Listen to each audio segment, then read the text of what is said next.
What is going down, SDS? Apologize for my tardiness, but that does not mean we cannot celebrate a victory Monday. The San Francisco 49ers beat the Chargers, but was it the victory that we wanted to see, or did the 49ers leave something on the table to be desired? We're going to talk about all that right now, but you already know the vibes. Smash that like button. Drop an SDS in the chat. Let's get this thing rolling.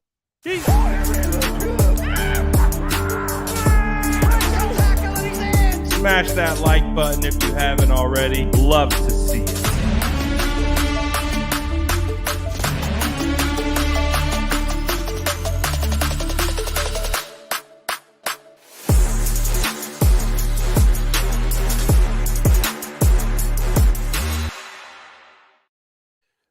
What is going down, squad? It's good to see you guys. I didn't see you yesterday. It made me sad.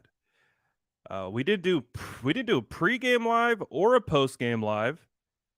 It's my son's first basketball game ever. Yes, or on Sunday. So priority to get to that, and then had to make it all the way from wherever I'm at to Levi Stadium. It took quite a while. It's about an hour and a half away, so wasn't able to hop on live with you guys. I missed you. Did he win? No, they got motorboated. It was, I think the score was 50-5. Like I'm talking about his first basketball game ever. 9-year-old. I think his entire team has never played basketball before. And then they go up against a team with a bunch of mini Stephen Currys, and you're like, whoa, this is a big change. But he didn't win. However, the San Francisco 49ers won, which is what we're here to talk about. Does my son watch this? No, he knows. I asked him how he did after what he thought of the game. He's like, did you see the score? I was like, okay, fair enough, son. Fair enough. Good thing we know about winning and losing. And we're learning at a young age because you can ask some 49er fans about winning and losing. I figured that with the 49ers beating the Chargers, that pretty much every 49er fan would be happy, but that's not the case. It's not the case. You have some 49er fans that are upset still. They have a bone to pick. This isn't good enough. A win isn't a win anymore. A win isn't good enough. Just go see some of my Instagram comments. Absolutely wild to see. And we'll speak some truth, Corey. He says, glad to have a W, but got to speak my truth. There's a difference between talent and being a good team. And after 10 weeks, I can't reasonably believe this team is an upper echelon, frankly. Even a very good team, real problems. We'll talk about it. We'll get into it. There's a perfect segue there, Corey. And I don't think there's anything wrong with what is being said here. I think there's a real conversation to be had because when we look at the 49ers, we think of them, Kyle Shanahan, offensive genius, all the weapons. So a lot of people expect a certain level, I think, of execution and production and output. So I can definitely understand where you're coming from and why you might feel that way. But I think there's still time to get this thing moving in the right direction. And hey, at the end of the day, man, what it comes down to is, did you win or lose? This is a bottom line business, the NFL, multi-billion-dollar industry. And it comes down to if you won the game or lost the game. It's really what it is. So I can understand, and we'll talk about, because that game wasn't perfect. By no stretch of the imagination was it perfect. But there was, we got the good, we got the bad, we got the in-between, we got the what could have been better. Um, we got good things like from the defense, pitching a shutout for their second straight week in a row. So there's good, there's bad. We'll talk about it all, of course, here on this Monday after. But I feel like this will be a good thing that we can do as a group to kind of gauge where everyone's feeling in the chat. So I, of course, as always, I post polls after the game. I asked the fans to grade the poll. So I'm going to do the same to you guys here in the chat. I want you to drop your letter grade A, B, C, D, F, if you feel it's warranted, but drop how you would grade the San Francisco 49ers win over the Chargers again, 22-16. What is your grade? And this will give us a really good baseline, I believe, of how everyone's kind of feeling at the moment to get a kind of understanding and where we go from here. So, and shout out Corey for the super chat. Appreciate you, Corey, man. Always supporting the channel.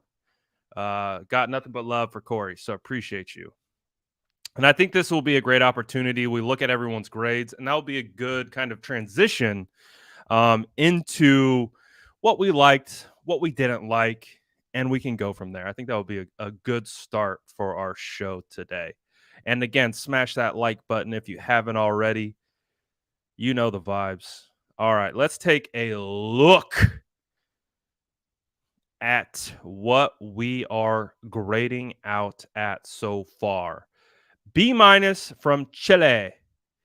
Joshua B minus. Green Thumb says C. Peyton McDermott B. B, C plus, C, B, C minus, C plus. Our first B plus. B. Jason says that was a C performance. JR is dropping a C plus, C plus. Facebook user dropping a B, 2 C minuses in a row. Niners Sickness Podcast dropping a C plus. We got a C from Ron. So we can see very clearly. I haven't seen 1A. The most I think we've gotten we got 1 B plus. Other than that, it's a B, B minus, C plus to C minus. So, I know you see it, Joey. Woo! We let the curls go today. But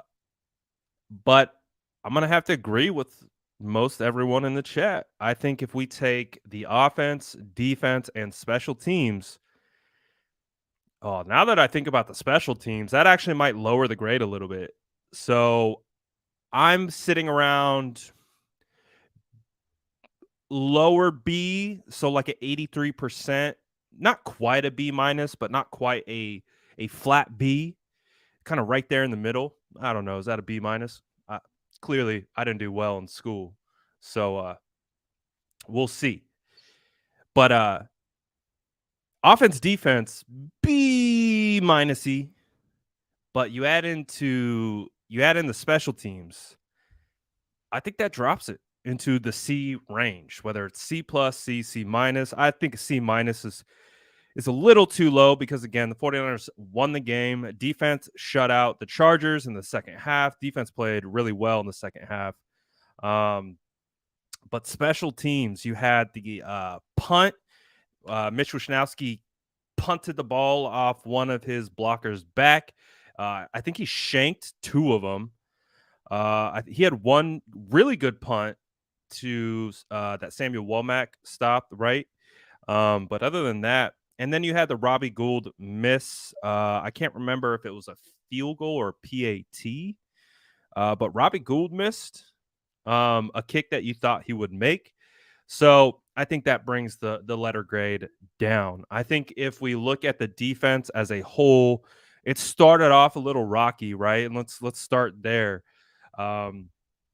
Defense gave up a big opening field drive, right? Ended with a touchdown. Justin Herbert finds DeAndre Campbell. I haven't watched the defensive tape yet, so I can't give you a analysis of what really went down, but from watching it on the field, you could see it come open right away. You could kind of see Talanoa kind of over in that slot area, and he kind of shifted out, and DeAndre ran right past him. And Justin Herbert put the ball right on the money, touchdown. And so it started out not looking that great. But from that first drive, the 49ers defense held the Chargers to only 9 points after that. So thankfully, the 49ers were able to score a little bit. But oh, we got Don Burr in the chat. Let's go. Good to see Don Burr. It's been a while, Donnie. Good to see you, my guy. Oh, hell yeah, let's go. Shout out Niners Sickness. Says Brad, love your show. You inspired me to become a content creator. Thank you, homie. Thank you for letting me know that. That's freaking awesome. The fact that I can inspire anyone to do anything is miraculous. But I love you guys, man. I really do. We got some good things cooking up over here. The SDS, legendary. And shout out to people like Niner Sickness Podcast, man. That's awesome. That's dope. Let's go. Shoot him a follow. I'll have to check out your channel. I haven't checked it out yet. I'll have to check it out. Let's go. Inspiration for days around here. Oh, good stuff. But again, if I have to transition to the offense, hold on. Chili says, and let me know if this gum is annoying and you can hear it, because I'm eating gum. So let me know if that is. We'll see. Let me know. I want to start out with the bad of the game. Also, join that Discord if you haven't already. We had a crazy live game chat. Ooh, do that. And I had a feeling that Chili was going to be in here. So if you want to be a part of that Discord chat, just drop the link. You can hop in there. Chili's doing a phenomenal job of getting that thing rolling. Chili, how many people we got in that Discord chat, by the way? Let me know. But yeah, we're going to get into the bad. And I think the bad starts with the offense. Now, we graded the entire performance of the San Francisco 49ers to start the show, right? And I would say the average was probably a B minus. The high we got 0 A's. The highest it went was 1 B plus. The lowest we got was a C minus. Dabbing Hyena says the chat was definitely popping. Let's go. Was that one of our first games with the live chat? Love to see it. I want you guys to now grade, drop it in the chat, grade only the 49ers offense, not special teams, not defense. Grade only the San Francisco 49ers offensive performance against the Chargers last night. I want to see.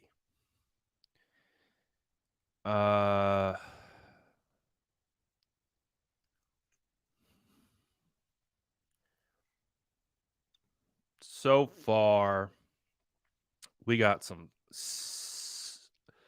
B minus, D, C minus, C minus, C, D plus, a couple Bs, some Cs, C pluses, D plus, C, B minus. It's actually, we got a first D. Shout out Mariah.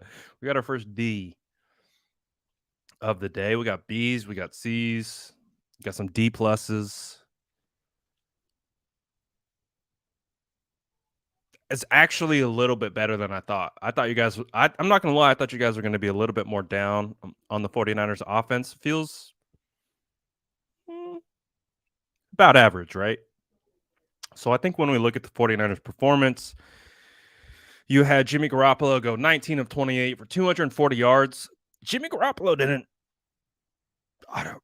Again, I'm still watching the tape myself, but I think Jimmy did a good job for the most part.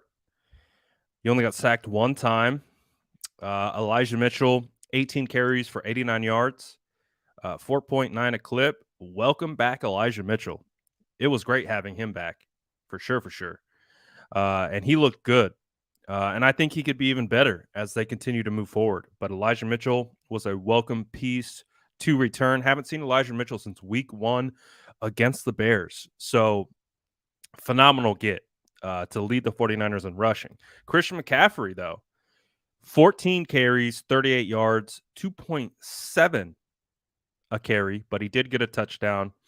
Deebo Samuel had a decent day with the opportunities he was given on the ground with 4 carries, 27 yards, 6.8 a carry. Not bad. I'll take it.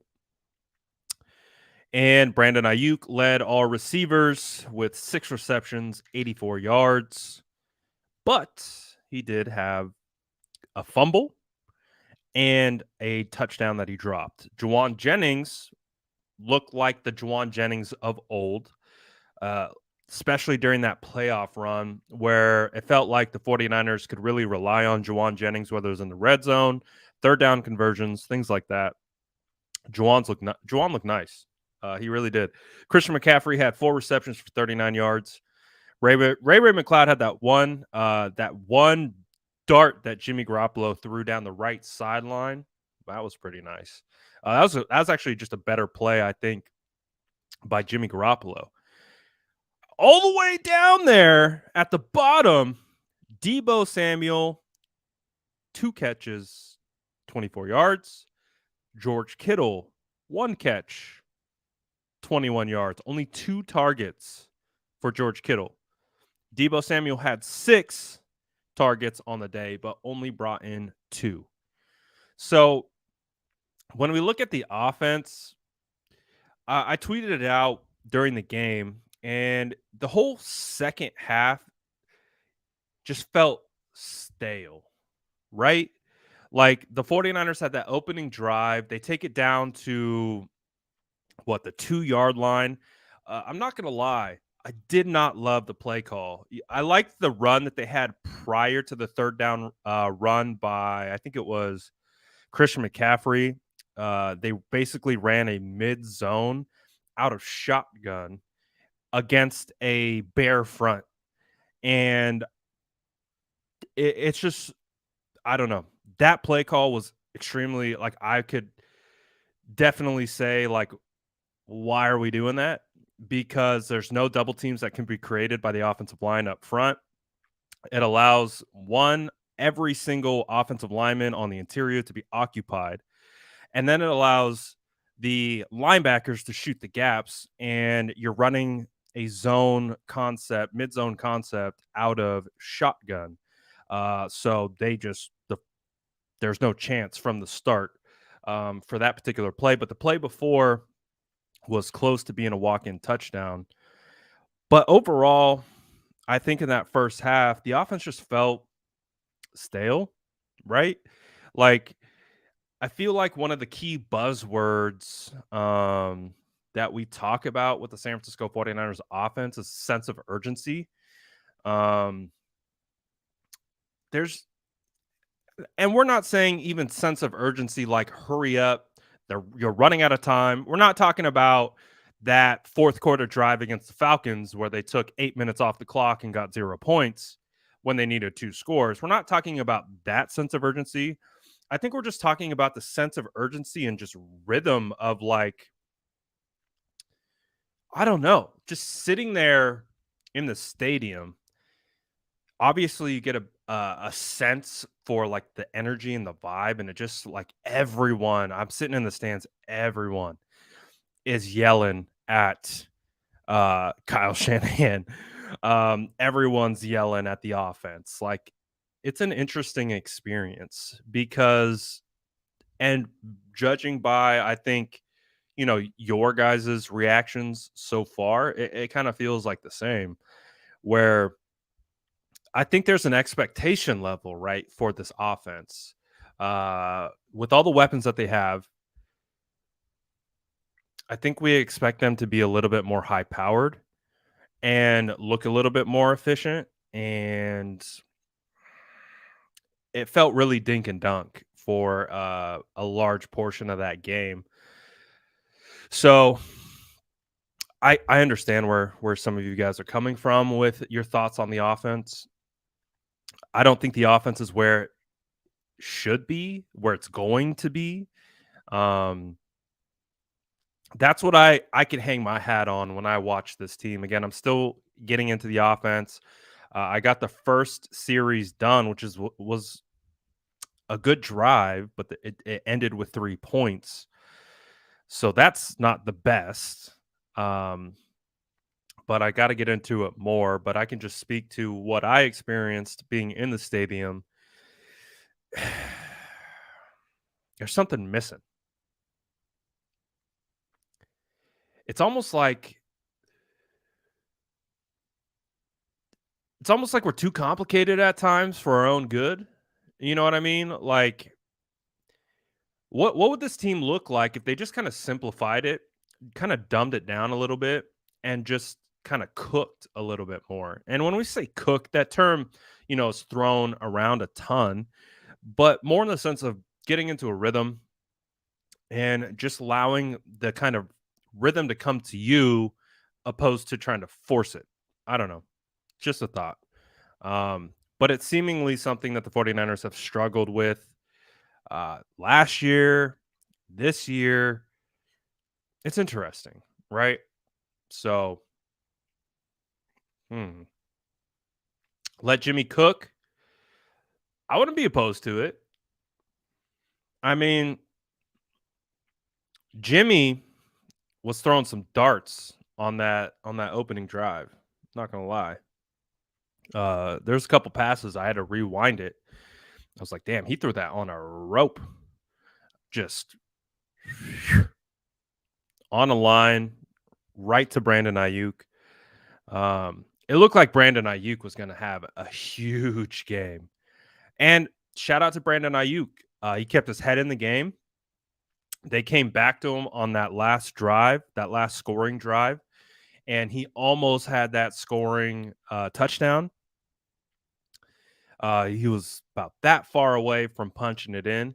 I think that was the one that CMC eventually ran it in. But shout out to Brandon Ayuk again.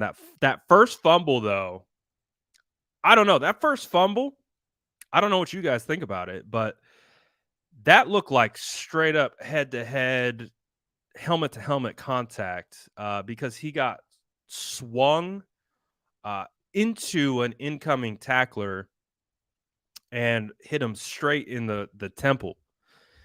So that seems like that should be a penalty at minimum. Uh, that would have negated a fumble. Um, but the 49ers, they got burnt on a somewhat similar play with Dre Greenlaw. And Chili's talking about it here. No injuries besides the bench. Greenlaw pushed over. He pushed over a bench? I didn't see that. But I did see Greenlaw come after Justin Herbert, lower his head, and make contact with the helmet. I don't know. I think that's the first time I've seen a 49ers player get ejected for targeting. So I personally believe that the targeting was questionable. I don't think it warranted an ejection.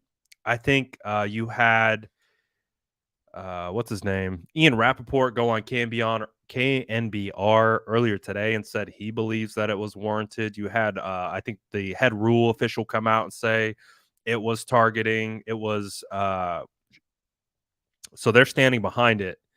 But in real time, I don't know. Such a bang bang play. I didn't really believe that it should have been targeting in the sense of ejection, but clearly they felt that way. But it didn't stop the 49ers defense from doing what they need to do. And it was phenomenal to get Aziz Al Shire back. It really was. Not only was it phenomenal to get Aziz Al-Shaair back, Jordan Willis. Shout out Jordan Willis, man. He played a hell of a game. In his first game back this season, he had 2 quarterback hits, 6 total or no, 4 total tackles, one of them a sack and a tackle for loss. Jordan Willis affected the game. Charles Omenihu affected the game. When you go back to that game-sealing interception by Talanoa Hufanga, you had Nick Bosa create pressure off the right side, forced Herbert to step up. You had Charles Omenihu in the middle of the field. He got his hand on Justin Herbert's elbow, forced the ball to flutter. Talanoa Hufanga picks it off. Basically the game winner.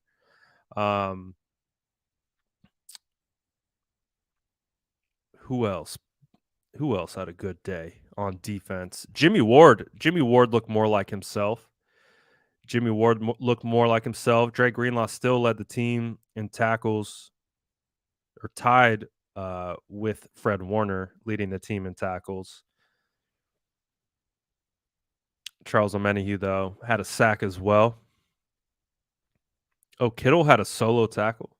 Nice. Good job, Kittle.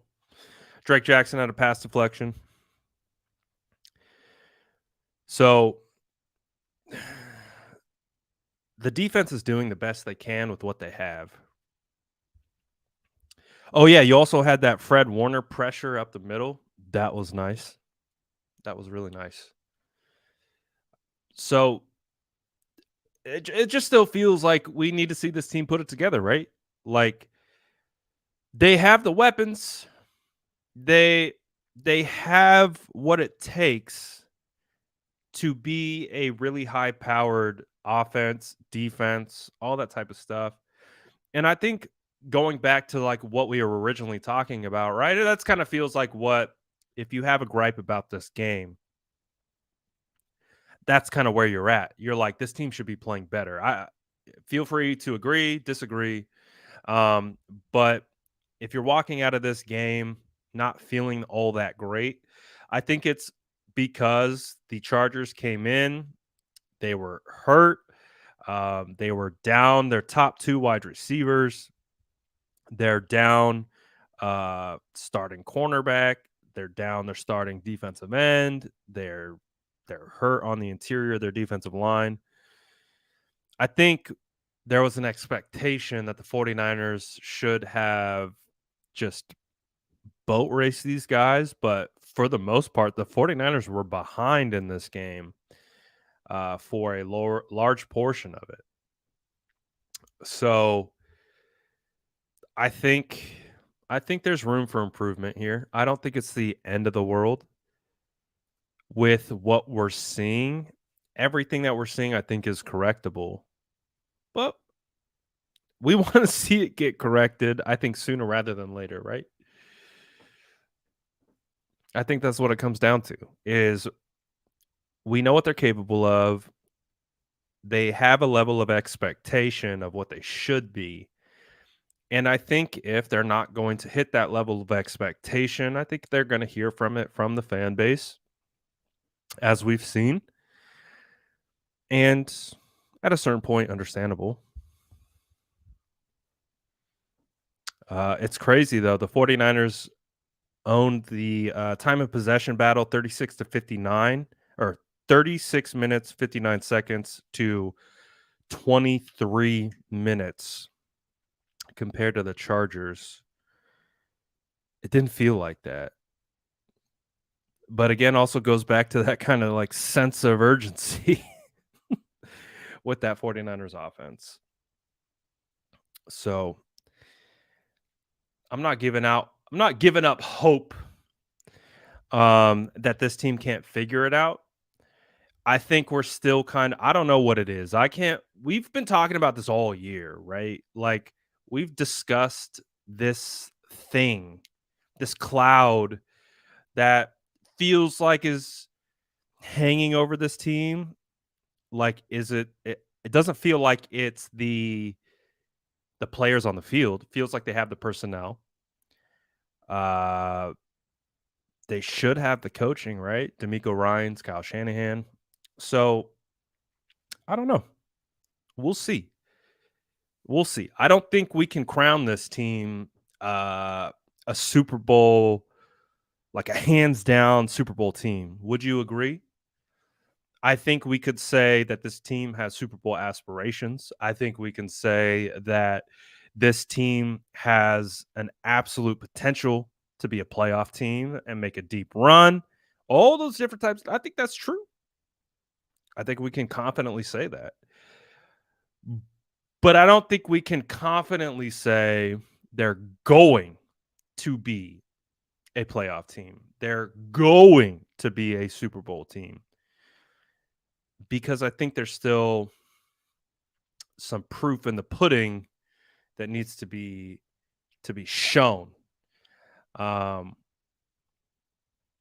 Jorge says 9 games and still figuring it out. I'm not terribly worried about being 9 games in and it, you know, being a little disjointed. Has been a really weird year. I also want to put that into perspective. Week 1, Trey Lance was your starting quarterback. Jimmy Garoppolo is supposed to be off this team. It's been a weird year. So I will give, and they've been hurt quite a bit. So I'll give them a slight benefit of the doubt. Uh, that, you know, I can understand. I don't think it's like, to the levels of, again, fire Kyle Shanahan that it seemingly comes back to. So I can understand kind of the disjointed nature of this year, but I think we're just waiting for everything to kind of gel together. Um, of course, everyone's looking at the Miami Dolphins, but they have some pretty good personnel as well. But they're doing a good job. They're doing a good job they're doing a good job over there in Miami. Trent Sherfield balling out. You see Trent. You guys remember I was big on Trent Sherfield. Oh boy. A lot of that had to do with his connection with Trey Lance, but man, you could see Trent Sherfield popping in training camp. But when it came to the season, he was nowhere to be found. It was crazy. So, how much of that is coaching? I don't know. I don't know. So, I think we're still in good shape, though. I think we're all right. What say you?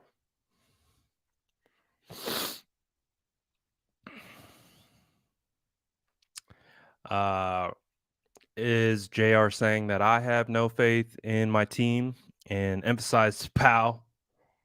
I appreciate your comment, pal, but I got faith in my team, guy.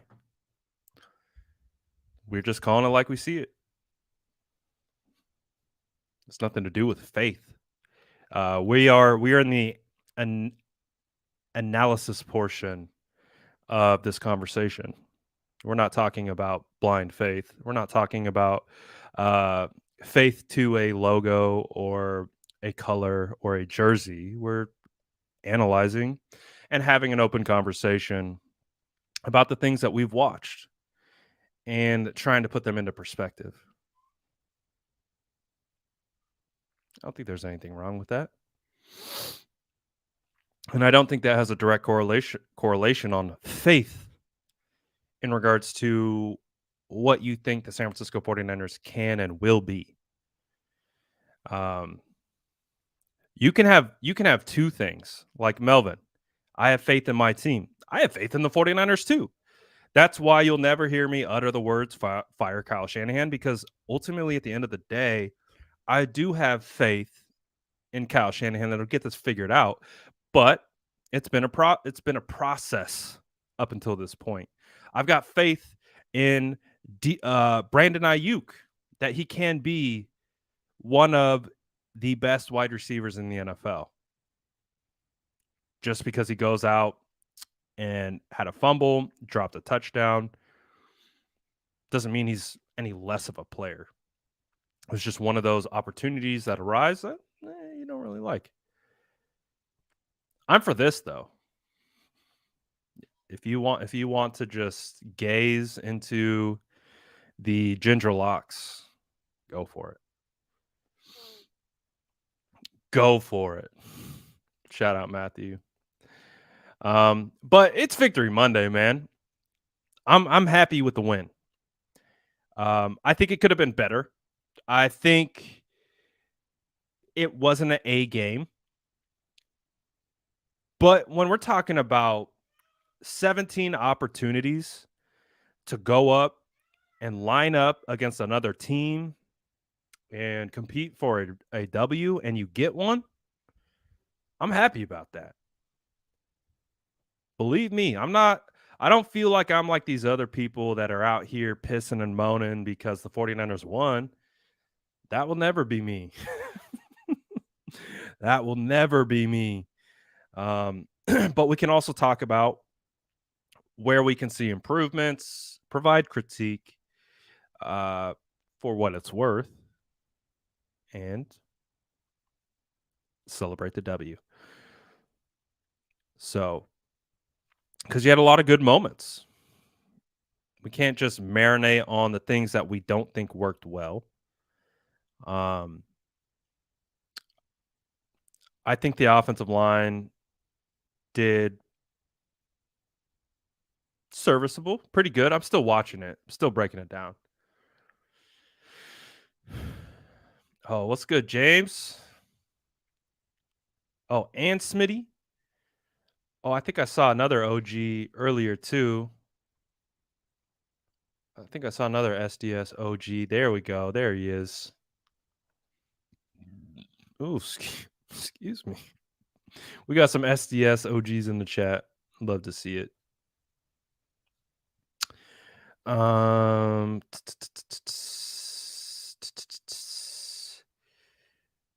gonna try to catch back up with the chat. Never gets old. Hubanga? Brad Hubanga. Talanoa Hufanga has infinitely better hair than I do. Infinitely better hair than I do. He's got damn near some of the best hair in the league. Super good. Super nice.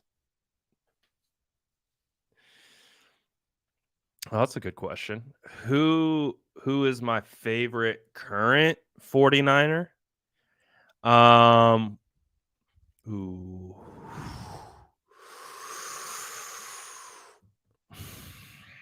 George has been my favorite since day one. I know you guys know my Brian Burns affinity that I have, but you guys didn't. I didn't have a platform back when I had a George Kittle affinity coming out of Iowa. I was annoying on my social media platforms, just like I am today on my social media platforms. Just no one followed me. And I was weirdly like George Kittle's going to be a superstar, and everyone's like, "What the hell's wrong with you? He's a blocking tight end out of Iowa." So George, always going to have a special place in my heart. But I think over the last 2 years, he's always going to be my guy. But I have such respect for Trent Williams. I think Trent Williams is such a phenomenal player. I love Trent. I'm also really starting to love, really starting to like Aaron Banks. I like Aaron Banks.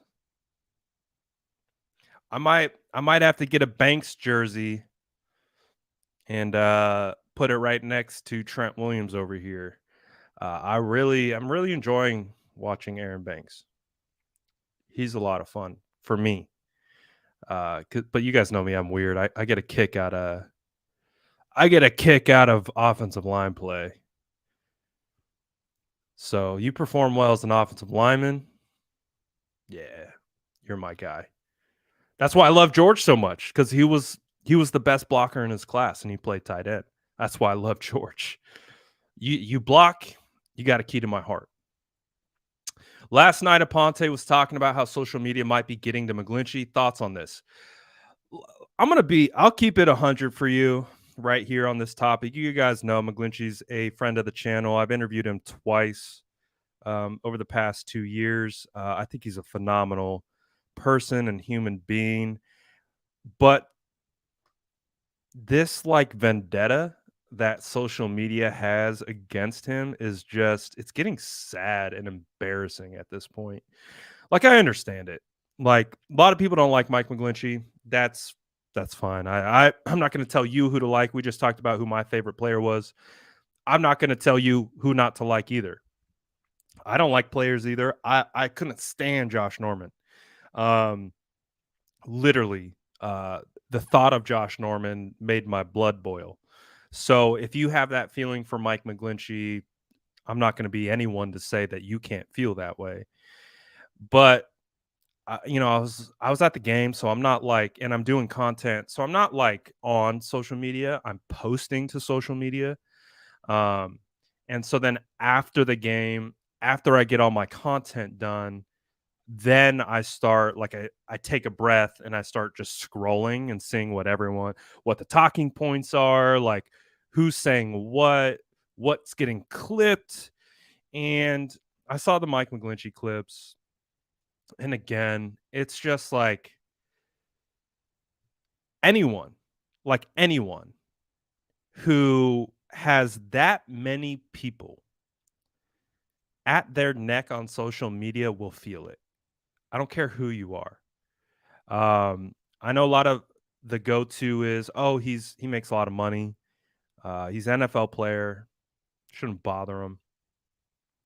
Listen, Mike is human just like the rest of us. And when you got people adding him, like straight up telling him, "You're trash. I hate you. Get off my team." And it's not one person, it's not two people, it's thousands of people who call themselves 49er fans. I don't see how that cannot wear on you. He's human at the end of the day. And it is what it is, man. And like you go back and so far I've watched I've watched the first drive. Yeah, he hasn't had a bad play yet. He's had really good reps on Khalil Mack. He's had good run blocking plays. He's so I mean, I'm only 7 minutes through the game tape, but so far so good. But if I were to post a good clip of Mike McGlinchey, if I were to post a good clip of Mike McGlinchey onto the timeline, people would yell at me. That's why I don't post about Mike McGlinchey anymore. Because it's not like, for me doing content, it creates more of a negative swirl when I try to be like, okay, yeah, Mike had a bad play here or a bad play here, but look at these other 17 plays where he did his job and he did it well. Then people just yell at me for it. And they're like, "Oh." And then it creates again that conversation that is negatively energized. So I can't even post about Mike McGlinchey. So yeah, do I think it's getting to him? I don't know, but I do think, from my perspective, the conversation around Mike McGlinchey is embarrassing. Like, as 49er fans, as any fans, like, it is embarrassing to watch because people understand now that if you clip negative plays of Mike McGlinchey, your engagement is going through the roof. And I get it. The name of the game is engagement on social media. So who am I to tell you how to go about and get your engagement. I'm a whore for engagement sometimes too. I get it.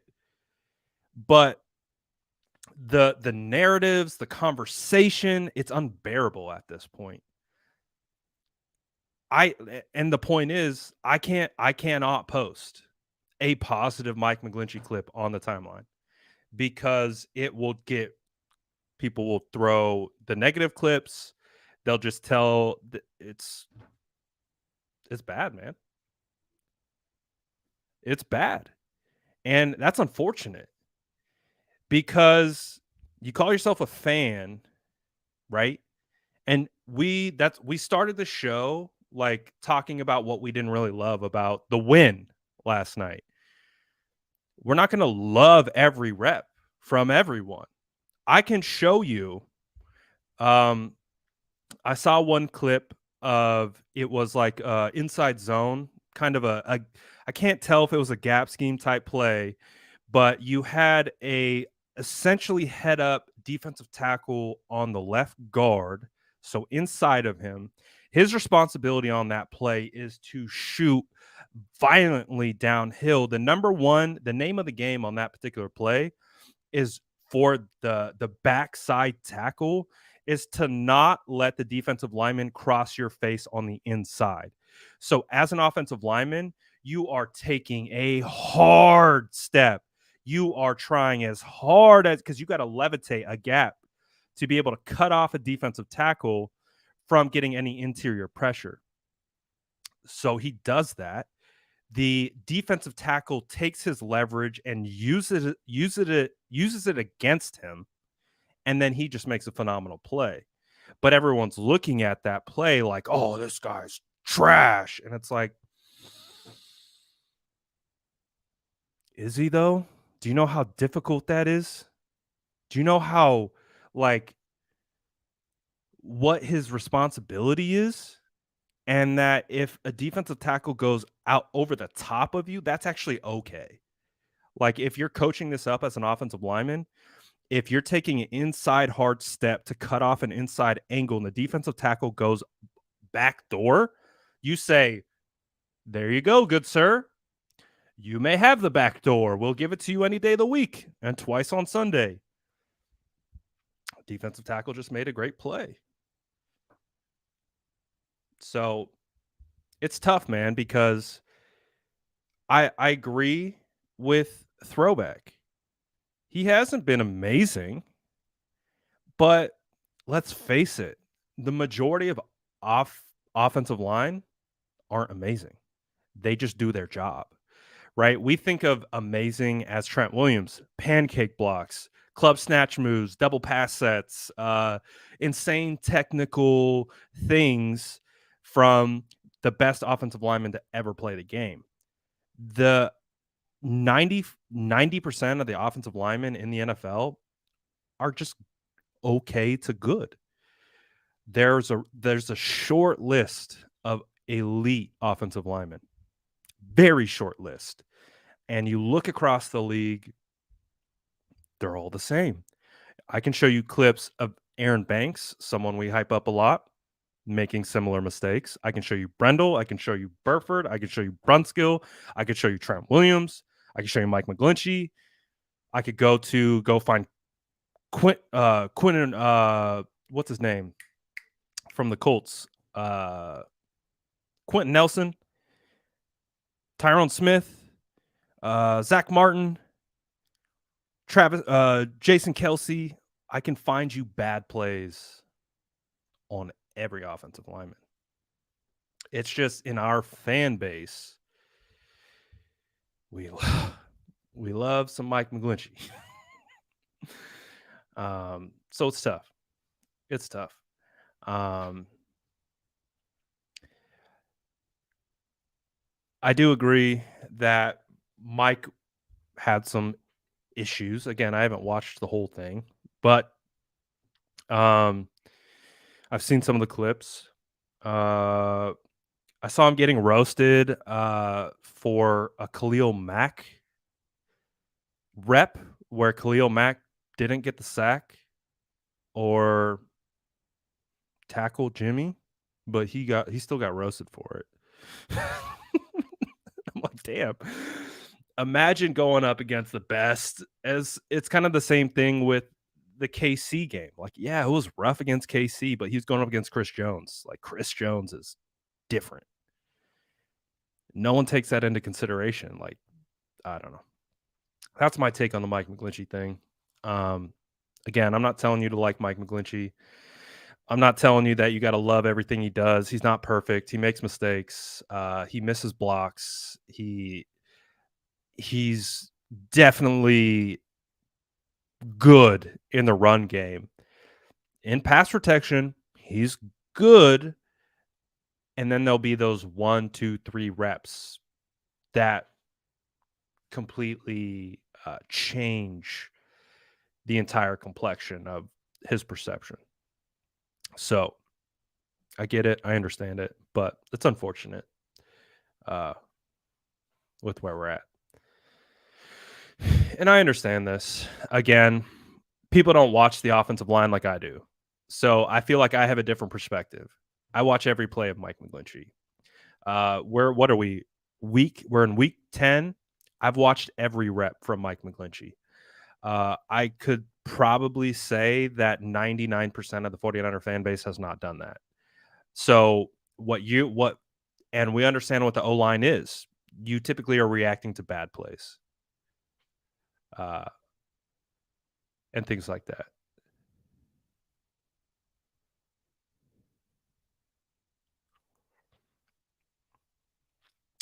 Coach says, Brad, please post this. He says, okay, I'm not going to be the guy to vehemently defend him, but there's a reason why he gets mostly the best pass rusher because A, he struggles in pass pro, and B, Trent Williams. Exactly. So he is a function of game plan when the 49ers have to go into pass protection. They're like, do we want our best pass blocker on Trent Williams, the best tackle in all of to ever play the game, or Mike McGlinchey, who can be susceptible in pass protection? It's tough. It's tough. He makes these same mistakes every freaking week. He had the one sack given up against Chicago. Other than that, was decently clean game.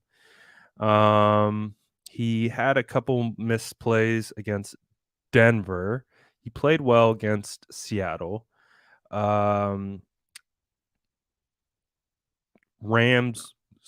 week 4. I don't think he gave up a bad play. Week 5 had Brian Burns. I don't think he gave up a bad play. Week 6, he got hurt against the Falcons. Had a couple bad plays, but he got hurt that game. I hope you guys remember. Week 7, Chris Jones happens. Week 8, the 2 plays against the Rams. One of them was a assignment bust. The other was poor technique.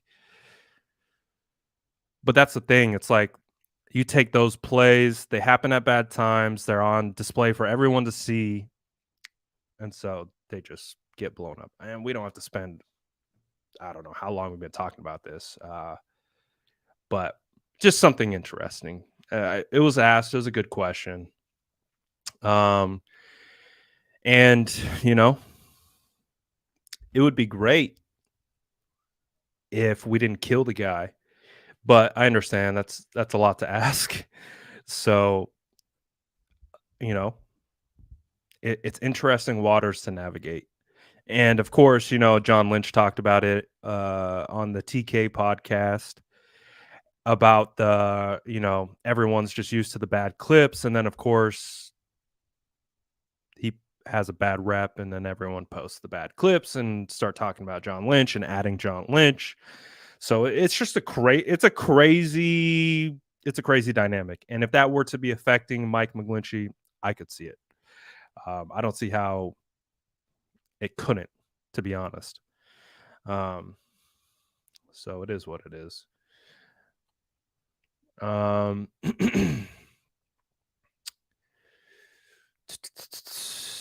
All right, let's talk about something else. Mike gets schemed up constantly, so he gets singled out. Yes, defenders aren't going to waste their best guy on Trent, and Jimmy never steps up into the pocket. They're not always on him. Jimmy is a statue. There's a duality to playing offensive line between the quarterback, running backs, but I would say Mike McGlinchey isn't free of criticism or critique, but the level that it's at is just embarrassing at this point. It's really embarrassing. As someone who talks with a lot of 49er fans, like I feel embarrassed for our fan base. Again, you don't have to like him. You can be ready to be on to the next tackle next season. Start looking at potential guys to draft or sign in free agency. You could be completely done with Mike McGlinchey, but it's just at the level of the discourse right now is embarrassing. Let's move on to the next topic because I I don't want to get stuck on this too much because it is Victory Monday. The 49ers won. Do you guys remember? The San Francisco 49ers won this game.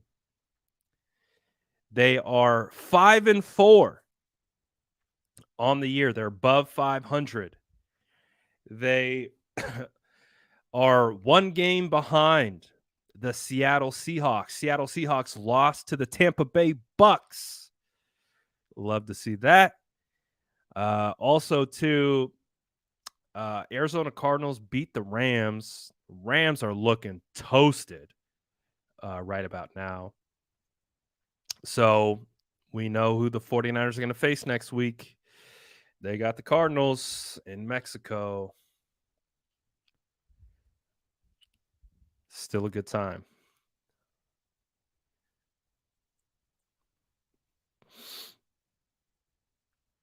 I'll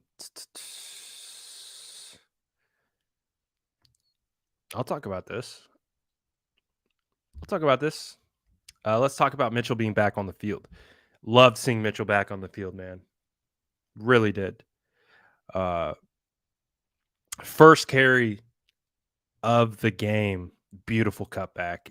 Beautiful cutback. It was like a pitch right, but he pushed it. Nothing was opening up on the right, and then he just cut it back to the left side. It's really nice. It was like a 6, 7, 8 yard gain, but those are the types of plays that make offensive line look good, make everyone else look good, and it was because of Elijah Mitchell's vision, his decisions, and ability to put his foot in the ground, and go opposite direction, use the defensive linemen's leverage against them, and make a good play. Elijah Mitchell looked great, and I think he could look even better. I would love to see. Let's stick with Elijah really quick. His first game back since week 1 against the Bears.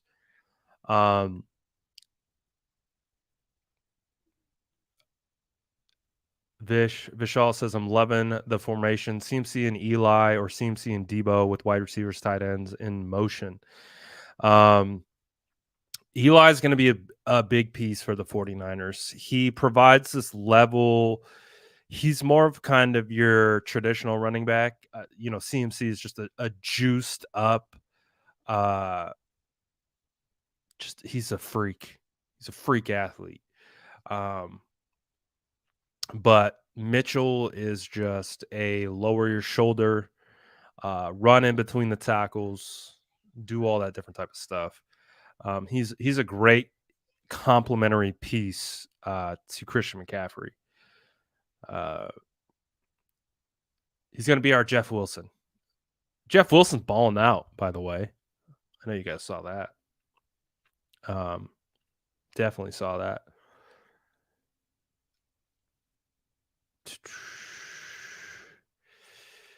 But really excited for Elijah Mitchell, man. He's a tough runner. He's hard to tackle. He breaks a lot of tackles. He's a yards after contact guy. So that's great to pair with CMC, who again CMC had this crazy. Let me pull it up. I just want to show you how crazy it is. Let's see. I think it's on my. I put it on my story on Instagram. Just going through um some clips that I took last night. Let me see if I can find it. The hell? The hell, man? Hold on one sec. All right. Let me get it pulled up. CMC, like, he's so freakishly good. Uh all right. You're gonna see him get met instantly in the hole with the defensive tackle. Let's see. I think it is this one. Okay. So you got, I don't know, can you guys see my screen? You got Brunskill right here. Defensive tackle is going to run fit, look in the backfield, and he's going to shed Brunskill.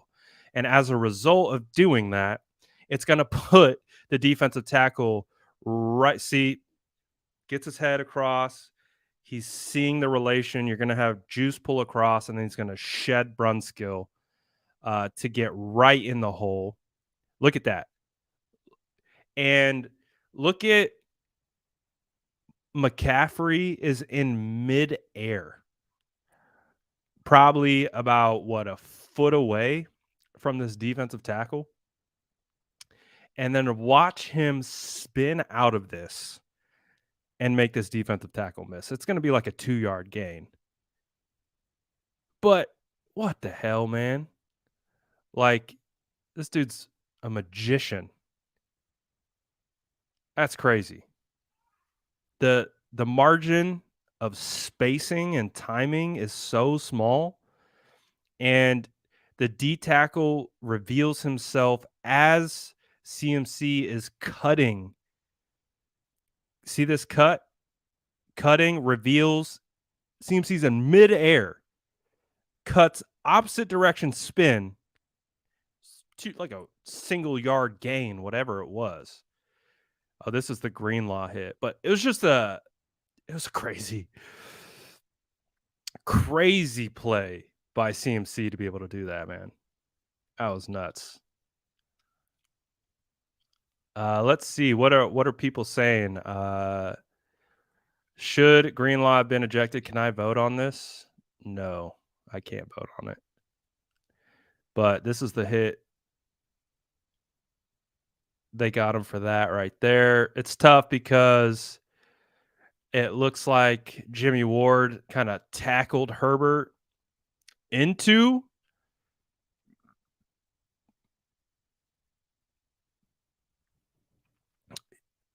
Maybe because I don't know. He's a runner, man. I know right here he's kind of going to his knees. Then he gets hit. That's a tough one. That's a tough one. I feel like it's too bang bang of a play to be able. I know this is a quarterback driven league and they want to protect their quarterbacks, but the dude's standing straight up like a statue. What are you supposed to do? Two-hand touch him? And it doesn't help that Jimmy rocked him into Trey Greenlaw as well.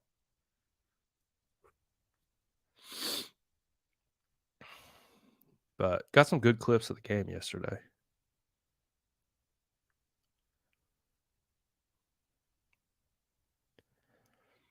Hey, Levi's was electric last night. I'll say that. Levi's was popping. Yeah, that was a good time. It's a good game. It's a good atmosphere. It really was. That was a good time. Do I record every play? Damn near. Yeah, I damn near record every play. Um, I have a system to like how I record the plays and like which plays that I do record to try to time it with big time, situations and stuff like that. But yeah, I pretty much record every play.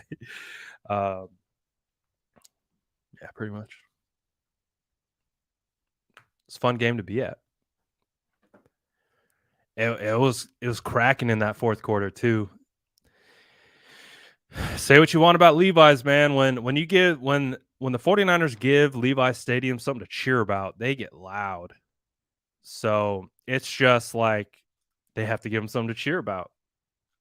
I don't think Levi's Stadium is going to be that stadium that, they're on their feet for every defensive snap. I don't think they're going to be that type of, we're not that type of crowd yet, but big third downs, big plays, big drives, big opportunities. Uh, yeah, it's a good atmosphere.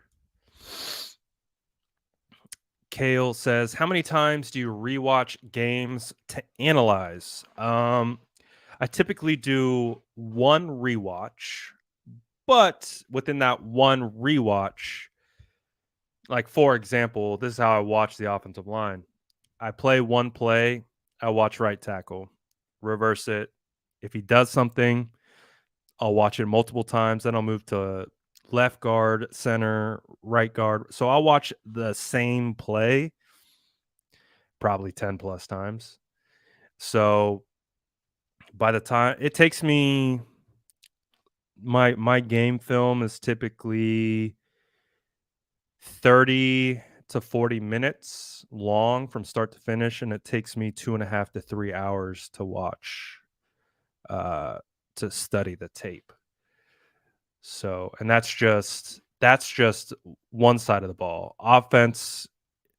Offensive tape is 30 to 40 minutes, defensive tape is 30 to 40 minutes. So each offense and defense is about, I have to dedicate about 2 to 3 hours to break that down. But that's about it. I just watch it that one time through, and it gives me a good sense. I take my notes and all that stuff. But we got the dub. That's what matters most. 49ers have a manageable schedule, right? The toughest games right now is going to be that 3-game stretch between Dolphins, Bucks, Seahawks. That's the tough 3-game stretch.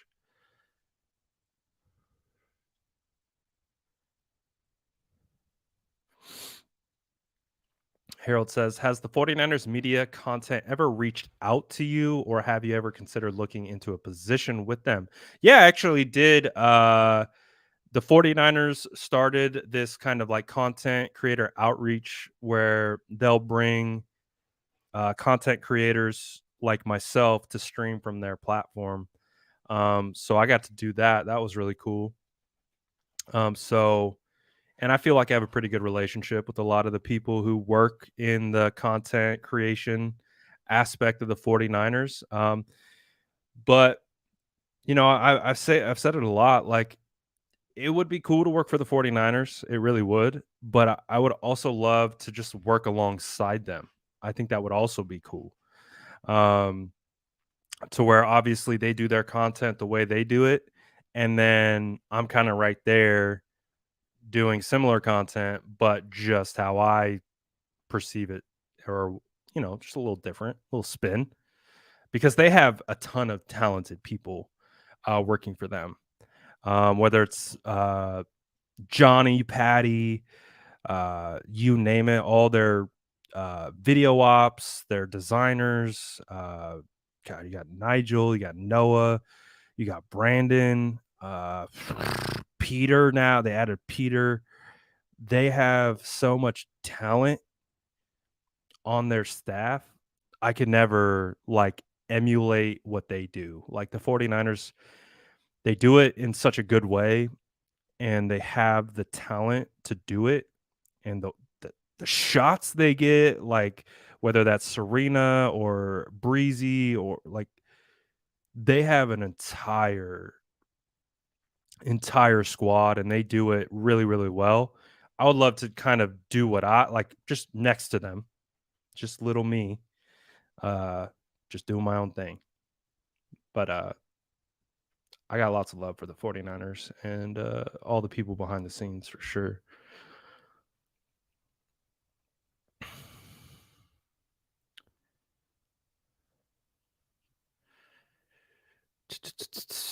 Oh, there you go. There you go, coach, breaking it down.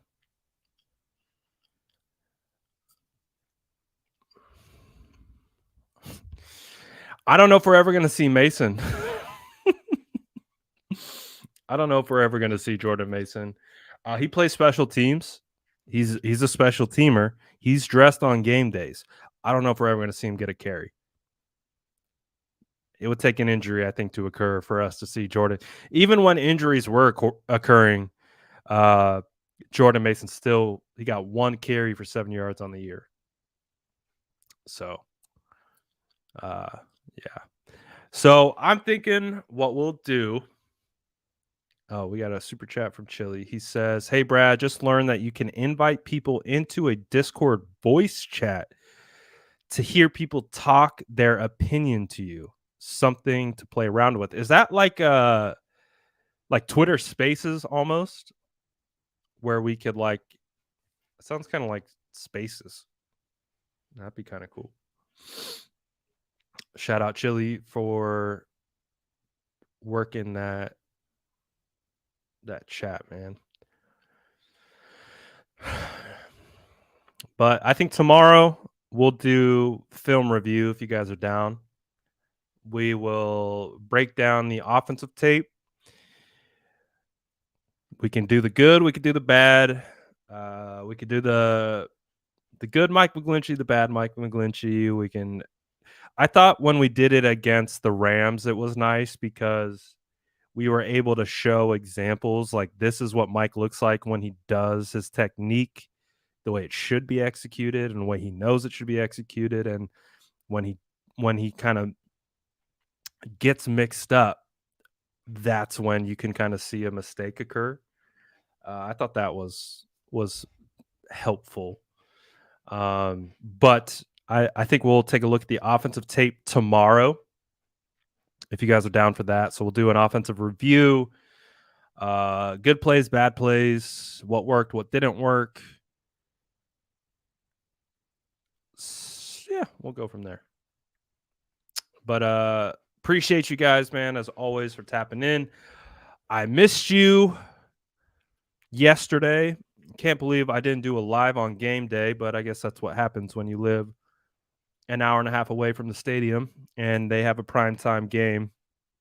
I didn't get home till like 11:30, and I was like, all right, I don't know if I'm going to do an 11:30 live. I was pretty tired. But we'll have more lives coming to you guys tomorrow. Of course, as always, more content, all that good stuff. Appreciate you guys who stayed all the way through. Get your cookie on the way out. Smash that like button if you haven't already. Appreciate you guys as always. SDS is still undefeated. 49ers come away with the W. Again, biggest gripe is that I think they should have won by more, at least from what I've heard from fans so far. But a win is a win. 49ers got it done. And it's hey, get to the playoffs. Get to the playoffs. That's what I want. Yeah, you could win by 50 and you can look all pretty and you can put up all the window dressing and all that stuff. But at the end of the day, the only thing I freaking care about is getting to the playoffs. Win the games that are in front of you. Take care of business in the win column. Everything else should be able to figure itself out. That's why, yes, we can talk about the issues that maybe are there, but it's not the end of the world. The 49ers won the game. Now they're on to the next. Now they got to win the next game 1 week at a time. And until something egregious happens, I don't think there's anything to worry about. Harold says, playoffs? Playoffs? We're talking about playoffs? Hell yeah, baby. We're talking about playoffs. This is a playoff team. I know we talked about asking, kind of posing the question at the beginning. This is a playoff team for sure. For sure. I agree with you, Coach.